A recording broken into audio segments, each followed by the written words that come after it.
pesar muito, meu computador hoje quis dar uma travada. Prontinho, Priscila.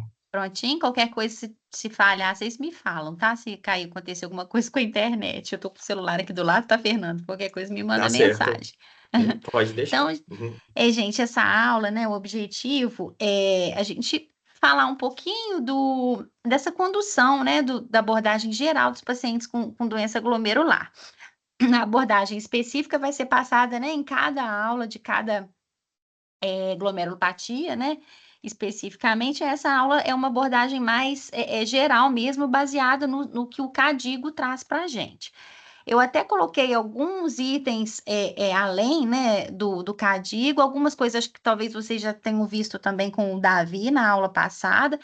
Então, o que eu julgar aqui para vocês é muito básico, que, apesar de ter aqui nessa aula, eu vou tentar passar um pouquinho mais rápido para a gente não se estender demais, já que ficou um pouco mais tarde, vocês devem estar todos cansados, né?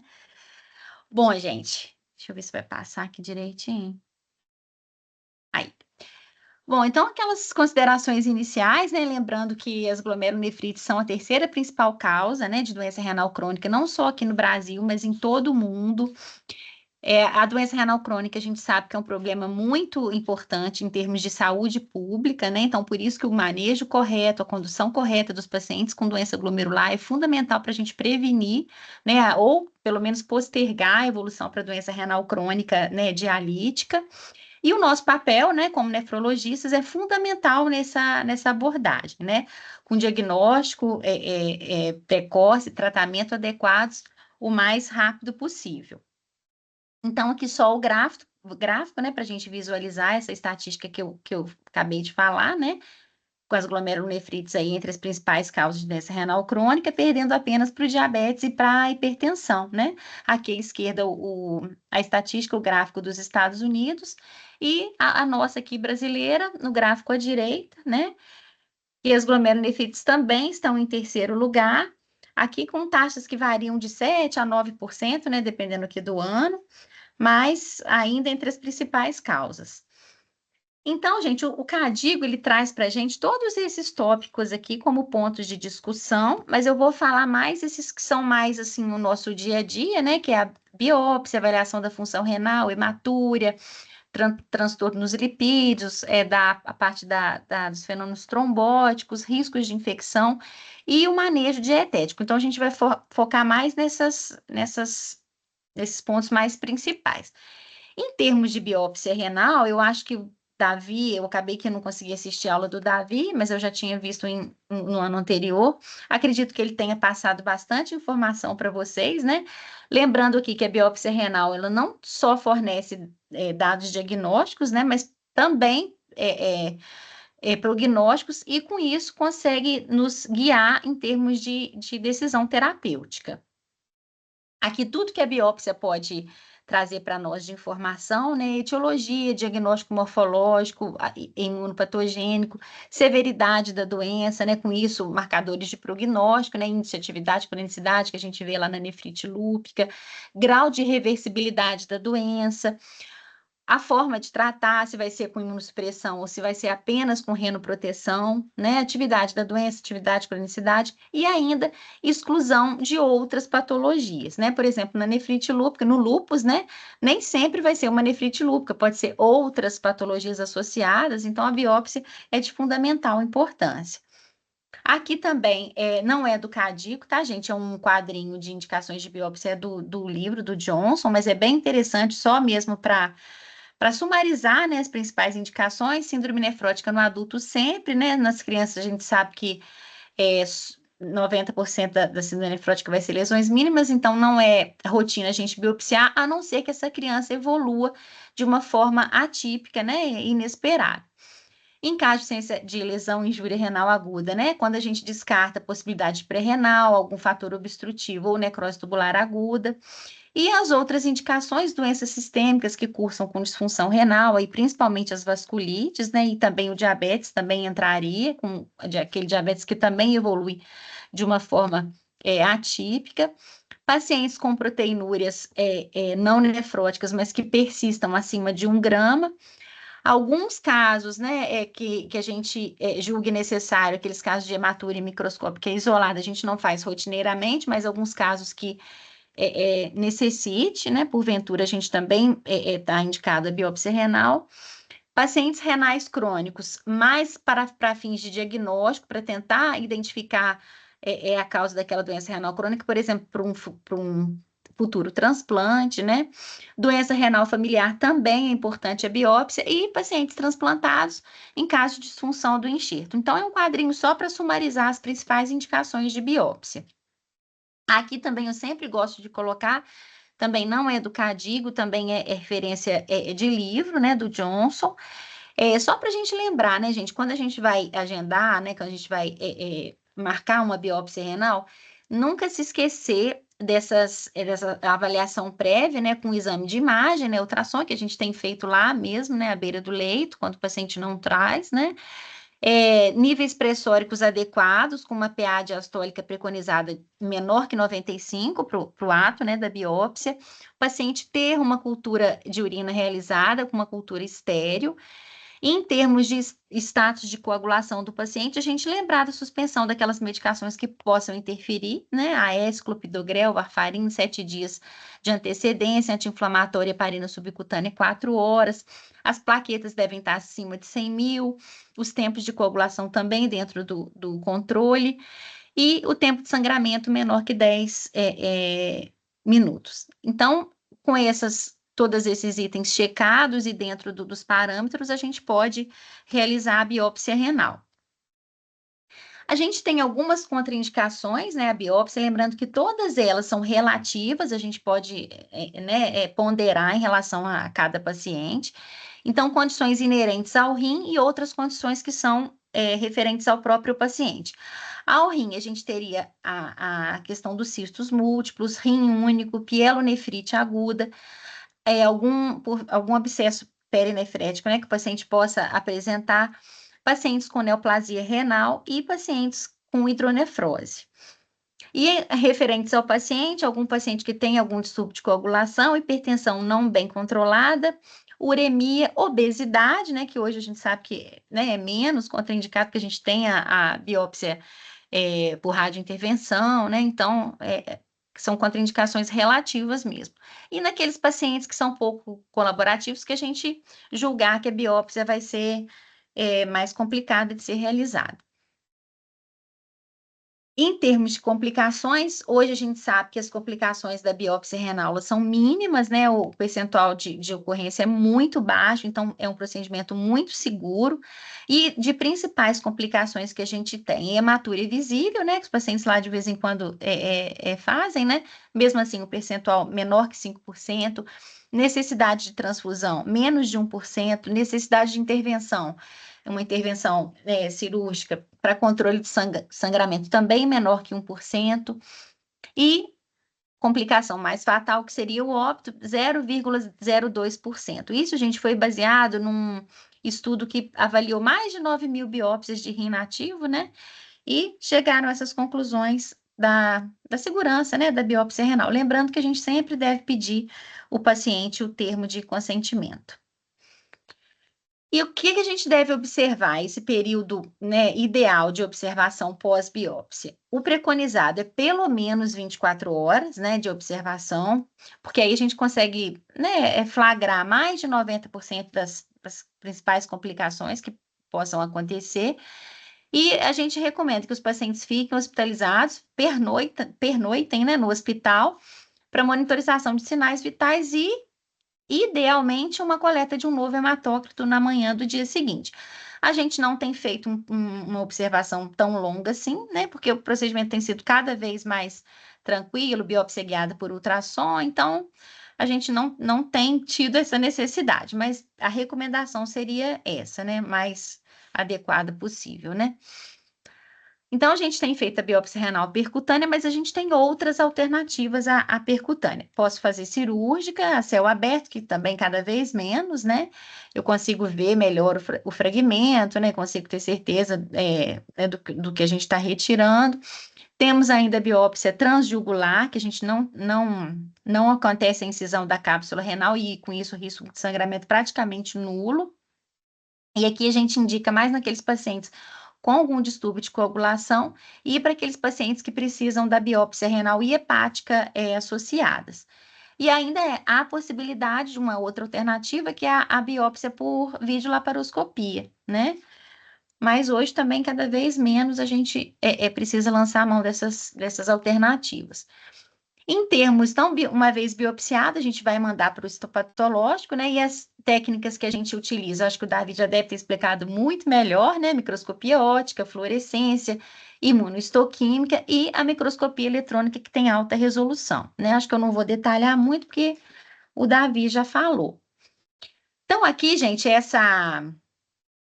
esse fluxograma, né, ele é realmente do CADIGO, né, então ele leva em conta três considerações, né, para biópsia renal. Primeiro, lembrando que os pacientes que vão tratar, né, sem necessariamente precisar de uma biópsia renal, que são as crianças, né, com síndrome nefrótica sensível a corticoide, né, córtico sensível, e aqueles casos de glomerulonefrite pós-estreptocócica, que a gente também não precisa de biopsiar.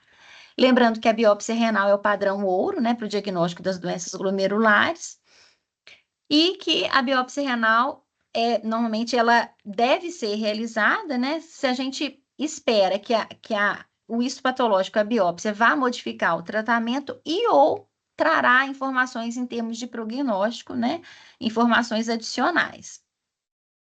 E aqui ele coloca também exemplos de algumas condições clínicas que o tratamento pode ser considerado sem um diagnóstico confirmado através de biópsia renal. Então, essas situações são basicamente nefropatia membranosa que tenha um anti-PLA2R positivo, né? Principalmente naqueles pacientes que têm uma filtração glomerular normal, aquelas vasculites que têm P-ANCA e C-ANCA positivos, doença da membrana basal antiglomerular, Alport, Fabry, aquelas GESs que têm um caráter mais familiar, né, com mutações bem caracterizadas.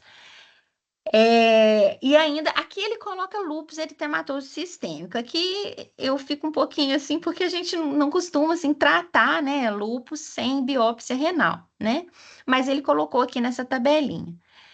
E aquelas condições também que a biópsia renal for realmente contraindicada, né? E aí você precisa tratar, né, sem a realização da biópsia renal. Então, essa tabelinha, esse fluxograma também é do CADIGO. Aqui também o CADIGO traz esse panorama, né, da adequação da biópsia renal, aí de novo, né, microscopia óptica, imunohistologia, a microscopia eletrônica. O tamanho da amostra, acredito que o Davi também tenha falado, né? Lembrando que uma amostra adequada, né? Para ser adequada, a gente teria que ter de 8 a 10 glomérulos, e a gente tem algumas exceções, né? Para mais ou para menos, né? Por exemplo, na membranosa, um glomérulo apenas já é capaz de dar o diagnóstico, né? Claro que eu não vou conseguir ver tão bem tubo intertício, né? Mas o diagnóstico de membranosa, ele pode ser dado com apenas um glomérulo. E o contrário também acontece, né? Pacientes com glomerulosclerose segmentar e focal, como são lesões segmentares, né? E focais, principalmente, a gente às vezes precisa de um representativo maior de glomérulos para conseguir chegar a esse diagnóstico. Então, gente, biopsiado o paciente, a gente precisa, isso assim, na verdade, tudo concomitante, né? A gente precisa avaliar a função renal, né, desses pacientes com suspeita ou portadores de doenças glomerulares. As principais medidas, né? Além da função renal, também é a medição ou estimativa da proteinúria e a taxa de filtração glomerular. Aí a proteinúria a gente pode fazer através da coleta de urina de 24 horas, que a gente pede muito lá no ambulatório. E principalmente que a gente sempre reforça lá, né, quando a gente está atendendo os pacientes, principalmente naqueles pacientes que vão iniciar ou intensificar a terapia imunossupressora, né, ou para aqueles pacientes que apresentam alguma alteração na evolução clínica da doença, né? Então, o ideal seria mesmo a gente coletar a urina de 24 horas, mas na impossibilidade dessa coleta, a gente pode usar métodos alternativos, principalmente com a relação proteína-creatinina, que seria a melhor opção. Então, o Cadico também comenta, né, que essas coletas aleatórias, né, para realização de relação proteína-creatinina não são ideais, né? Ele comenta que as primeiras coletas da urina da manhã, elas podem, na verdade, subestimar essa proteinúria, né, por conta do descanso noturno. Então, ele sugere que, quando viável, a gente deveria coletar uma amostra de urina de 24 horas, que ele chama de pretendida, e medir a relação proteína-creatinina em uma alíquota dessa coleta. Aí a gente acaba não conseguindo fazer dessa forma, a gente acaba fazendo a proteína e creatinina na primeira urina da manhã mesmo, né? Mas com essa ressalva de que pode subestimar a real proteinúria. E ele comenta também que não há necessidade, né, aqui no caso das doenças glomerulares, de rotineiramente a gente ficar quantificando a fração de excreção de sódio desses pacientes. Aqui também esse quadrinho é do Cadico, mas é só para reforçar a diferença de síndrome nefrótica, proteinúria no nível nefrótico e proteinúria não nefrótica. Acho que isso aqui também está muito bem estabelecido para vocês, né? Acho que isso aqui a gente também não precisa repassar.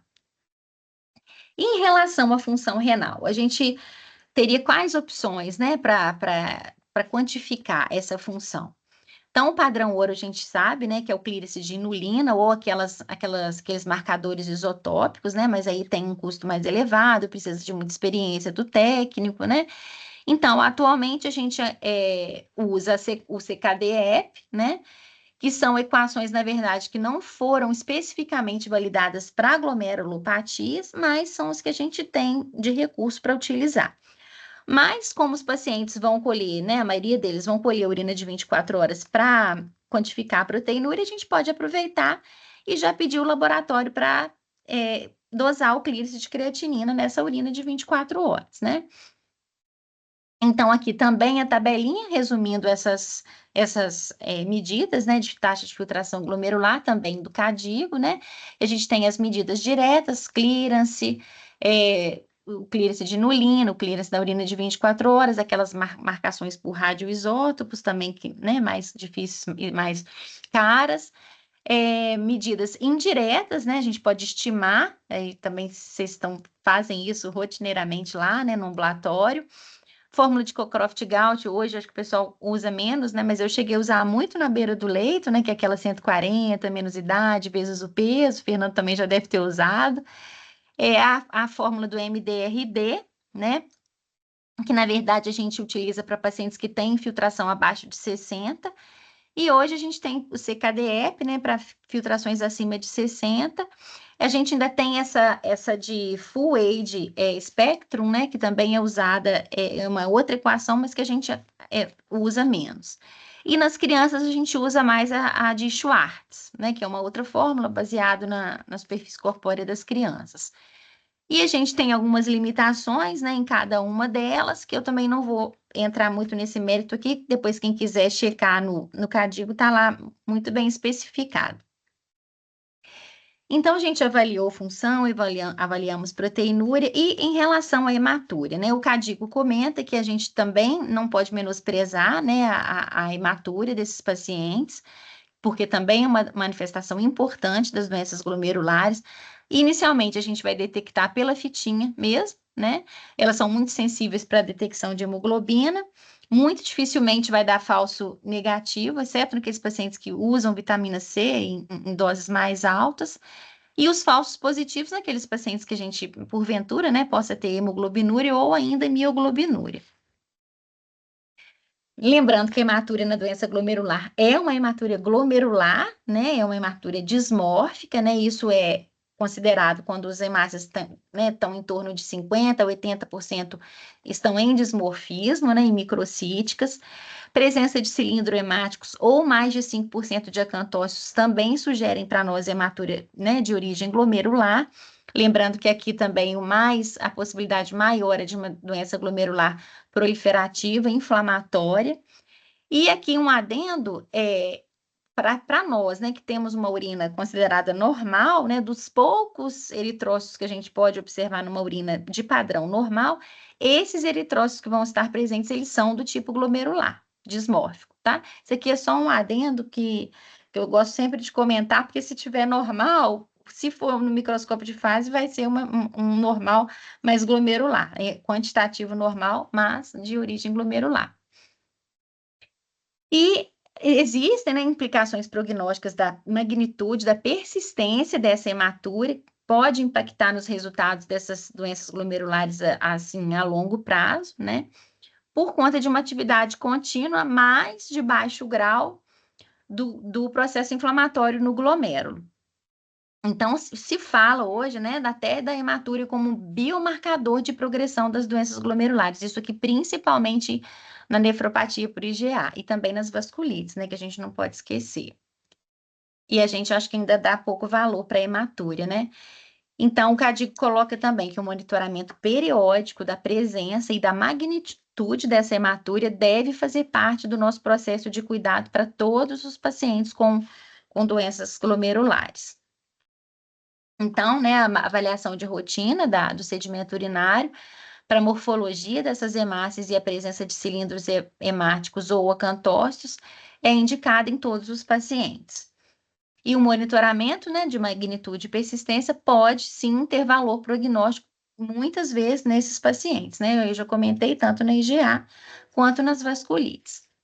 E em relação ao manejo das complicações em si, né, a gente precisa controlar, todo mundo vê lá, né? Isso aqui também já é rotina para vocês, controle de edema, da proteinúria, dos níveis pressóricos, né, para retardar a progressão da doença, e ainda abordagem de outras consequências metabólicas que porventura possam surgir.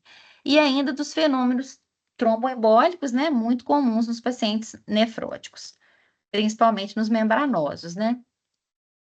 Então, essas terapias não são tóxicas, né? E podem prevenir ou pelo menos modular a necessidade da terapia das drogas imunossupressoras. Então, o edema nefrótico, os pilares do tratamento são os diuréticos, né? E a restrição moderada de sódio da dieta, que essa restrição seria em torno de 1,5 a 2 gramas dia.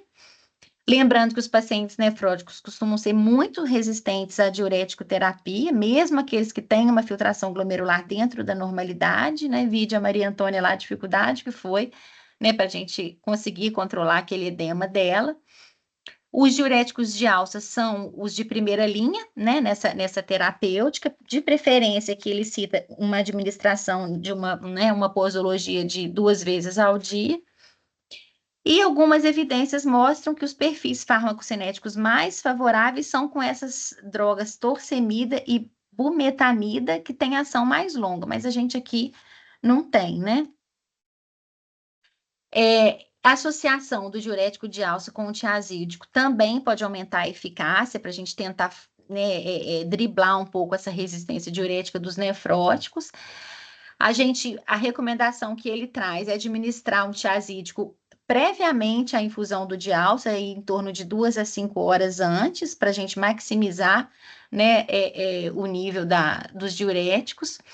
A amilorida bloqueia o canal de sódio ali do epitélio, pode ser, né, uma alternativa também complementar na síndrome nefrótica, mas a gente não tem RCTs, né, que validam esse uso. E aí a gente ainda tem a cetazolamida, né, que a gente pode utilizar naqueles pacientes com alcalose metabólica mais grave. Mas lembrando, né, que a primeira linha são os diuréticos de alça. Então, se o paciente mostra falha, né, com a dose máxima do diurético de alça por via oral, a gente pode fazer a transição para intravenoso.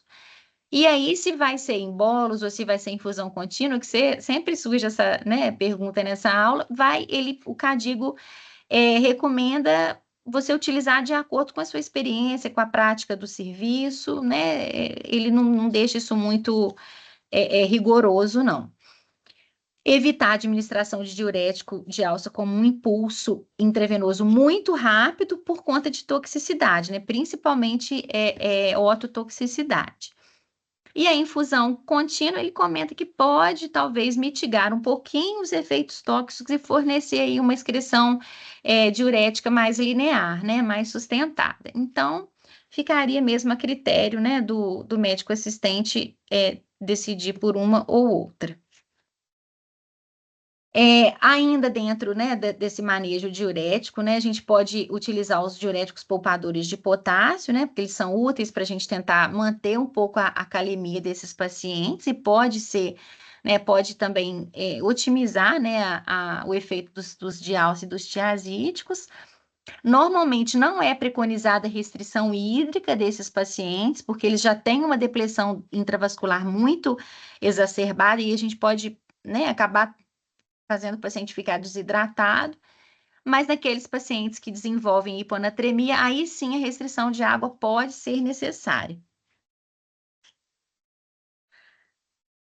Aí, gente, em relação à gestão da hipertensão e a redução da proteinúria, né? A gente sabe que o objetivo do controle pressórico vai ser proteger, né, contra os riscos cardiovasculares e ainda retardar a perda progressiva da filtração glomerular. Ao passo que a redução da proteinúria vai refletir o controle da doença primária, reduzir a hipertensão intraglomerular e reduzir o dano podocitário.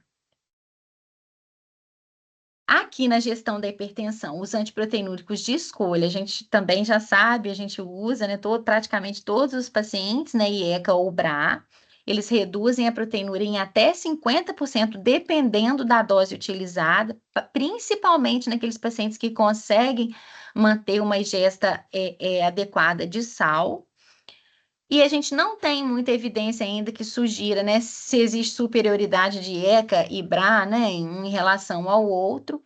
E em relação ao duplo bloqueio, né, a gente sabe que pode resultar numa atividade antiproteinúrica adicional quando a gente utiliza ambos, né, mas a gente sabe que existe esse risco aumentado, tanto de injúria renal aguda quanto de hipercalemia. Então, hoje a gente tem uma preocupação maior em deixar esse duplo bloqueio. Eu ainda cheguei a pegar uma época que se usava bastante, né? Tanto que ainda ficou uns pacientes remanescentes lá, não sei se o Fernando chegou a ver, que ainda usavam IECA e BRA, né?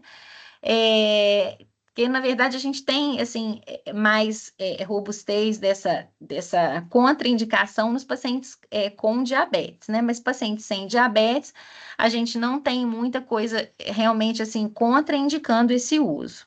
Mas, com esse risco, né, de ir à hipercalemia, a gente tem que, se for o caso de precisar utilizar com bastante cautela. E a gente não tem utilizado realmente, né? E mesmo como monoterapia, o IECA e o USBRA, né, reduzem a filtração glomerular e podem aumentar a creatinina em até 20%, que a gente já sabe, né, mas lembrando que esse aumento é mais por um efeito hemodinâmico renal, e não por agravamento, né, da doença em si, e isso por si só não deve levar à retirada do IECA ou do BRA. A gente mantém o uso, né? E monitore e acompanhe. Se ainda assim a filtração continuar caindo muito, aí a gente pode pensar em não usar ou reduzir dose, né? E aí a gente vai monitorando o paciente. Então, se acontecer, né, desses medicamentos IECA ou BRA gerarem hipercalemia significativa, a gente pode ainda lançar a mão dos diuréticos, né, perdedores de potássio, lembrar de corrigir a acidose metabólica, e hoje a gente também tem a opção dos agentes ligantes, né, de potássio orais. Em relação aos inibidores da SGLT2, a gente acabou que aqui ficou em inglês, gente, eu esqueci de consertar, mas a gente sabe que nos pacientes renais crônicos, né, e com proteinúria mais acentuada, está indicado, é recomendado mesmo os inibidores da ISGLT2. E os pacientes que, né, apesar de a gente ter mais estudos com diabéticos, né, a gente sabe que o efeito com os pacientes que têm doença renal não diabética também, os benefícios também acontecem quando a gente associa inibidores das ISGLT2. Acho que lá no ambulatório também a gente tem conseguido deixar praticamente, assim, pelo menos a grande maioria dos pacientes tem usado, né? Aqui também é um fluxograma, né? O Cadigo traz também para uma visão mais panorâmica de tudo isso que a gente falou, né? Para resumir o manejo da hipertensão nas doenças glomerulares. Lembrando que o alvo aqui da sistólica para adultos é menor que 120, né? Que a gente espera. E aquelas recomendações gerais que também não podem ser esquecidas, né? Restrição de sal, a normalização do peso, a prática de exercícios regulares e a cessação do tabagismo, né? Quando ele está presente. E aqui, tudo que eu já falei, né? Só mesmo para sumarizar, lembrando que a primeira linha, IECA e OBRA, aqui algumas advertências que ele coloca, né? Em relação a orientar o paciente, caso ele tenha episódios de vômitos, diarreia, para tentar. Aqui fica mais difícil paciente com letramento mais baixo, né? E a gente, às vezes, tem alguns pacientes que não teriam esse nível de orientação para a gente dar esse tipo de, né, de orientação em caso de vômito, diarreia, desidratação, suspender ou diminuir a dose do Iecobra, isso aqui já para a gente já fica um pouquinho mais complicado, mas essas são as orientações dele. E a gente tem como segunda linha os antagonistas mineralocorticoides, né? Que também a gente tem utilizado lá no ambulatório. Aqui também outra tabelinha para sumarizar, né, o manejo. Na verdade, eu já coloquei essa tabela aqui, mas a gente não finalizou a aula, seria mais interessante colocar no final, mas eu segui a ordem do CADIGO, né? Então, pacientes com proteinúria, hipertensão e edema, todas aquelas orientações gerais, né, que eu já comentei, as outras considerações que eu ainda vou falar, de anticoagulação, imunização, contracepção, e em relação à terapia específica, né, de imunossupressão, infecção, prevenção de infecções. E então, na verdade, esse fluxograma para resumir tudo que a gente vai falar aqui hoje. Em relação à dislipidemia, né? A dislipidemia ela vai refletir tanto o impacto da dieta quanto a predisposição genética de cada paciente, a presença de síndrome nefrótica e ainda por complicações do próprio tratamento em si, né? Por exemplo, inibidor de calcineurina, corticoide. Então, tem todo são multifatores, né, para gerar essa dislipidemia. E a gente pode seguir, né, de modo geral, as diretrizes para tratamento da hiperlipidemia da população em geral. E aqui ele ainda fala um pouquinho da restrição dietética, que a gente, apesar da gente orientar os pacientes, né? Os efeitos são inconsistentes, né? E as modificações no estilo de vida também são estudadas, mas de forma incompleta. De qualquer forma, a gente sempre aconselha, né? Tanto a restrição dietética quanto modificação do estilo de vida para controle da dislipidemia. As estatinas são drogas seguras, bem toleradas, são eficazes, né? Tem aí ainda um questionamento em relação ao papel da estatina em termos de proteção, né, da função renal, isso a gente ainda não chegou a uma conclusão. E algumas estatinas, né, principalmente a atorva, elas podem ajudar um pouco a reduzir a albuminúria desses pacientes. E lembrando, né, que naqueles pacientes que usam determinadas drogas, por exemplo, aqui os inibidores de calcineurina, a gente tem um risco aumentado de mialgia, miosite, então tentar também prestar um pouco mais de atenção nos pacientes que usam os inibidores de calcineurina e estatinas juntos. E os dados limitados com relação ao ezetimibe ou fibratos, né, quando para reduzir LDL na síndrome nefrótica, não tem um suporte para uso em monoterapia dessas medicações, né? Uma meta-análise mostrou que não apoia como monoterapia, de fato, os pacientes que usam lá, eles usam em associação com estatinas, né? Tem essa possibilidade de aférese lipídica, né, naqueles pacientes que têm uma hiperlipidemia familiar, né, de difícil controle, mas também não é muito a nossa realidade, né? E os inibidores de PCSK9 na síndrome nefrótica, a gente tem muito poucos relatos de casos para dar suporte para o uso dessas medicações, né? Em relação aos transtornos trombóticos, né? A gente sabe que o risco, né, de fenômenos trombóticos, tanto arteriais quanto venosos, nesses pacientes nefróticos, é bem maior do que na população em geral, né? Principalmente naqueles primeiros 6 meses de abertura da síndrome nefrótica. Então, tomar muito cuidado, principalmente nessa fase inicial. A trombose ela é mais frequente nos adultos do que na pediatria, mais no leito venoso do que no arterial. E a gente sabe que vai existir uma diferença, né, de prevalência de acordo com o diagnóstico histopatológico. A gente sabe que é muito mais comum na membranosa que nas demais, né? E os fenômenos que a gente tem mais comumente, né, é a trombose venosa profunda e a trombose de veia renal.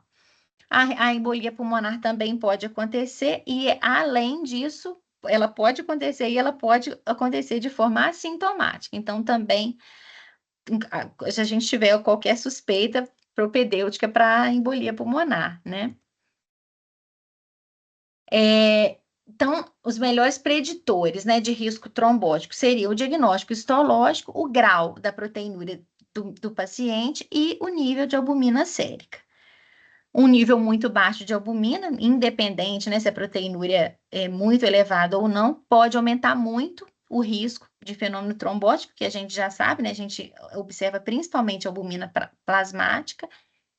E a trombose no leito arterial ela é menos comum, mas quando ela acontece, a gente pode observar em leito vascular arterial em todos os leitos, aorta, mesentérica, ilíaca, poplita, até oftalmo, que a gente pode ter trombose arterial.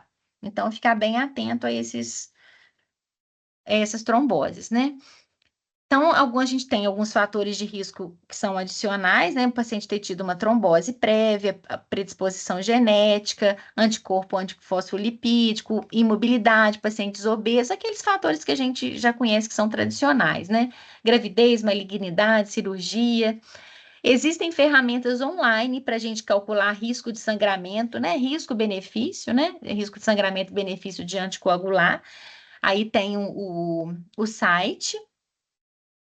A heparina, ou os derivados ou os agentes cumarínicos, né? A gente sabe que são os agentes preferenciais para profilaxia e também para o tratamento desses pacientes. Não existem trials, né, comparando a eficácia e segurança da heparina de baixo peso com a varfarina em síndrome nefrótica, então a gente não tem ainda esse tipo de estudo. E as interações medicamentosas com a varfarina, lembrando principalmente que elas podem acontecer com os inibidores de calcineurina. A gente sabe que inibidor de calcineurina, né, tem muita interação medicamentosa, então sempre tomar cuidado. E em relação aos anticoagulantes orais, né, eles também não foram ainda sistematicamente, não existem estudos muito robustos com os pacientes nefróticos, mas a gente tem alguns relatos que são favoráveis, né?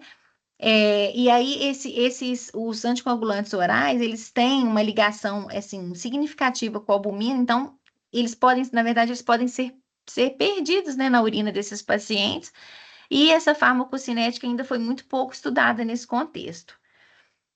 Então, as diretrizes recomendam cautela e não indicam, pelo menos por enquanto, os anticoagulantes orais como primeira escolha, né? Existem alguns estudos, mas são retrospectivos, né? Que sugerem menor taxa de sangramento em comparação à varfarina, né? Mas como são retrospectivos, ainda as diretrizes ainda não recomendam como primeira escolha. Eles podem ser usados, mas não são a primeira escolha. Heparina de baixo peso e varfarina ainda permanecem como os preferenciais. Aqui, gente, é um artigo, na verdade, acho que ele é do final de 2023, na verdade, é uma meta-análise, né, revisão sistemática da eficácia e da segurança, né, da profilaxia com anticoagulante em pacientes com síndrome nefrótica. Então, o que ele traz de mensagem que a profilaxia com anticoagulantes em síndrome nefrótica primária mostrou redução não significativa do risco de tromboembolismo, mas com risco não desprezível de sangramento maior. Então, na verdade, ele não, né, ele coloca que a redução de risco de tromboembolismo não foi tão significativa assim, né, com os anticoagulantes. E a gente tem, né, além desses anticoagulantes clássicos, outras classes, né, que a gente pode utilizar, pode considerar na condução, né, desses pacientes, que são os antiagregantes plaquetários, né, AS em baixa dose, pode ser utilizado. Aqui, principalmente, né, naqueles pacientes com um fator de risco cardiovascular adicionais, né, que o AS é muito bem indicado, ou ainda em contextos de SAF, né, que a gente tem também um risco trombótico aumentado. Então, lembrar que esses pacientes está indicado o uso do AS. E ele pode ser considerado isoladamente ou ainda associado à anticoagulação em casos de recorrência trombótica, né? Então, AS mais o outro anticoagulante que possa ser usado. Aí a gente tem aqueles outros antiagregantes, por exemplo, o clopidogrel, ele tem um papel estabelecido na prevenção secundária, né, dos eventos arteriais, mas não são rotina na profilaxia da trombose venosa em síndrome nefrótica. Então, o clopidogrel para síndrome nefrótica a gente ainda não utiliza. Isso aqui não está no CADIGO, tá, gente? Eu trouxe também de alguns artigos que eu levantei. Isso aqui também eu achei bem interessante. Estatina e hidroxicloroquina são citadas como potenciais adjuvantes em pacientes com SAF, principalmente naqueles pacientes que têm recorrência trombótica, né? Apesar de uma anticoagulação adequada. As estatinas também, né? O efeito delas vão muito além, né, do efeito hipolipemiante, elas apresentam também propriedades anti-inflamatórias, isso a gente já sabe, estabilizadoras de placa, também, né, podendo contribuir para a redução desse risco trombótico. E a hidroxicloroquina, tradicionalmente a gente né, usa mais para doença autoimune, também pode ter um efeito antitrombótico adicional e pode ser considerada em casos refratários. Isso eu achei bem interessante. Não sei se a gente, né, prescreveria uma hidroxicloroquina só para isso, mas eu achei muito interessante esse dado, que esse dado foi novo para mim. Então, o CADIGO sempre traz esses pontos de prática, né, como forma de sumarizar alguns tópicos. Então, a anticoagulação total é indicada para os pacientes com evento tromboembólico de fato, né, no contexto de síndrome nefrótica, e uma anticoagulação profilática também deve ser iniciada naqueles pacientes nefróticos quando o risco tromboembólico, né, for maior que os possíveis riscos de sangramento, né, induzido pela anticoagulação. Então, sempre pesar, né, equilibrar risco-benefício da anticoagulação profilática. Em relação aos riscos de infecção, né, que esses pacientes têm, que a gente sabe que eles têm, né, por conta da imunossupressão, então, pacientes recebendo terapia imunossupressora têm um risco aumentado de infecções, principalmente pneumonia adquirida na comunidade, né, que pode evoluir para sepse, e algumas outras doenças infecciosas também são propensos. Então, a gente já faz aquela triagem, né, na pesquisa de secundarismo, né, onde a gente, né, pede sorologia para HIV, sífilis, vírus B, vírus C, a gente já faz, né, de rotina, e se identificado, o tratamento deve ser considerado precedente ou concomitante à imunossupressão, dependendo da urgência dessa terapia imunossupressora. Concomitante eu acho meio arriscado, mas, né, se for muito urgente. E lembrar da gente pesquisar sempre a tuberculose latente, ou pelo teste de quantiferon, e ou ainda, né, que a gente tem aqui mais facilmente o PPD, e também tratar concomitantemente com a imunossupressão ou, né, tratar previamente. Ainda o rastreio para estrongiloidíase, né, naqueles indivíduos que vão iniciar a terapia imunossupressora, principalmente aqueles indivíduos de área endêmica, né, pacientes com eosinofilia, né, ou níveis elevados de IgE, podem, né, a gente pode levantar suspeita num paciente mesmo assintomático, mas se ele for de área endêmica. E o método mais simples, de melhor custo, é o parasitológico de fezes.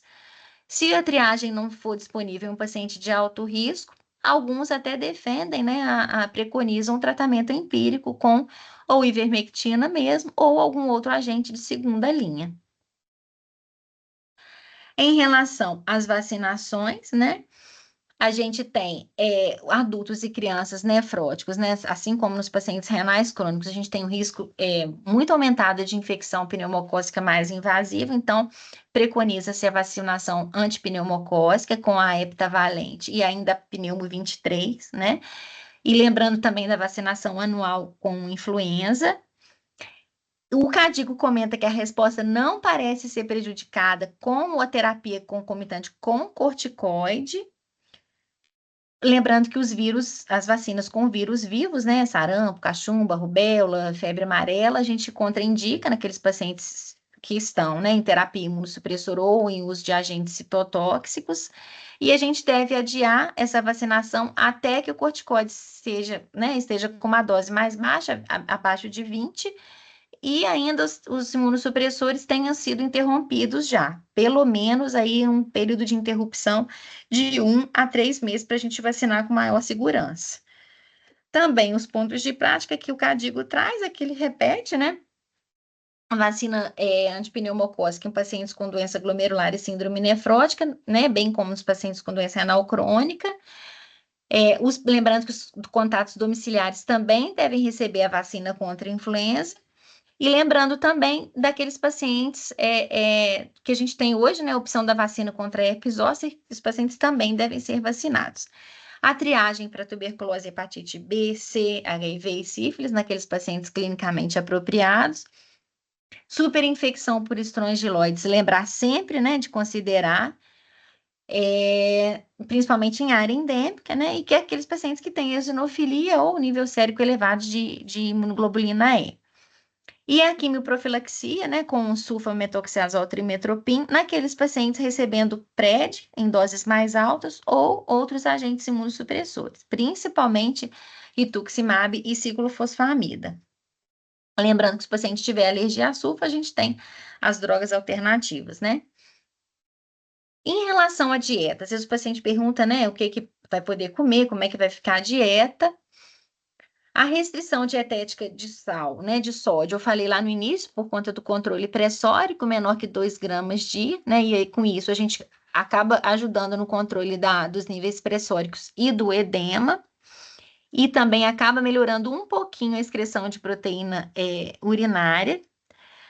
A ingestão adequada de proteína na dieta, a gente sabe que os valores são de 0,8 a 1 grama por quilo por dia, e de preferência com uma ingestão maior de carboidratos, a não ser que o paciente seja obeso, aí a gente vai restringir, né, para maximizar a utilização dessa proteína da dieta. E naqueles pacientes com taxa de filtração abaixo de 60, a restrição adicional de proteínas pode até impactar positivamente a função renal e melhorar um pouquinho a acidose metabólica. Mas uma dieta também muito, muito pobre em proteínas, a gente também tem que evitar por conta do risco de desnutrição nesses pacientes. Gente, era isso. Eu acho que talvez tenha corrido um pouco, porque eu fiquei preocupada com o avançar da hora, que vocês estão mais cansados hoje. Eu vou abrir minha câmera aqui, mas eu espero que vocês tenham conseguido acompanhar.